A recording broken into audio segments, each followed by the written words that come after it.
Newton laws of motion. Third law होता है Newton का, वो ये कहता है कि हर फोर्स का इक्वल एंड अपोजिट रिएक्शन होता है। सेकंड लॉ क्या होता है, फोर्स इक्वल टू क्या होता है, M to escalation.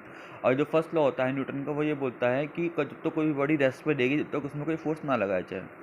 Third are बात हैं स्प्रिंग फोर्स के बारे में। स्प्रिंग फोर्स का फॉर्मूला होता है फिजिकल टू माइनस के एक्स। इसकी जो प्रॉपर्टी होती है के इसमें स्प्रिंग कॉन्स्टेंट होता है, एल इसकी क्या होती है, लेंथ होती है स्ट्रिंग की।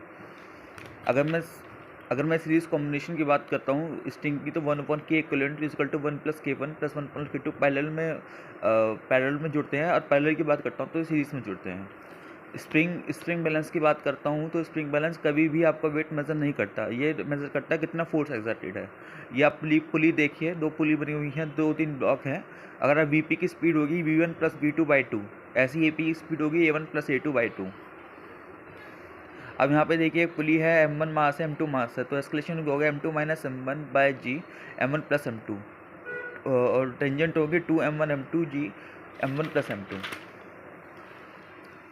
ये देखिए एक वेज का क्वेश्चन है, वेज कंस्ट्रेंट पे नॉर्मल लग रहा है यहाँ पे mg का फोर्स, ग्रेविटेशन फोर्स, इधर जो फोर्स लगेगा वो कौन सा कंपोनेंट होगा, वर्टिकल कंपोनेंट, और ये होगा हॉरिजॉन्टल कंपोनेंट।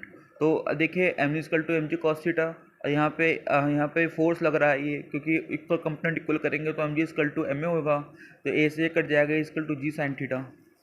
और यहाँ पे न्यूटन्स के लॉ ये भी बोलते हैं कि पूरी जो बॉडी पे फोर्स लगते हैं सारे फोर्सेस का सम, कोई सिस्टम है इसमें काफ़ी सारे मास रखे हुए हैं, तो उसको जो एक्सटर्नल फोर्स होता है वो सारे इंडिविजुअल फोर्स का सम होता है। यही लॉ यहाँ पे लिखा है न्यूटन, ये भी न्यूटन का लॉज है। अगर मैं बात करता हूँ सूडो फोर्स के बारे में, तो ये नॉन इनर्शियल फ्रेम के लिए होता है। मान लीजिए कोई भी एक ऑब्जेक्ट चल रहा है, तो उसके ऊपर दूसरा ऑब्जेक्ट चल रहा है, हम ये एज्यूम करते हैं कि जो दूसरा ऑब्जेक्ट है वो रुका हुआ है, तो उसमें F real = P pseudo = ma। तो एक्सक्लेशन होता है पार्टिकल का नॉन इनर्शियल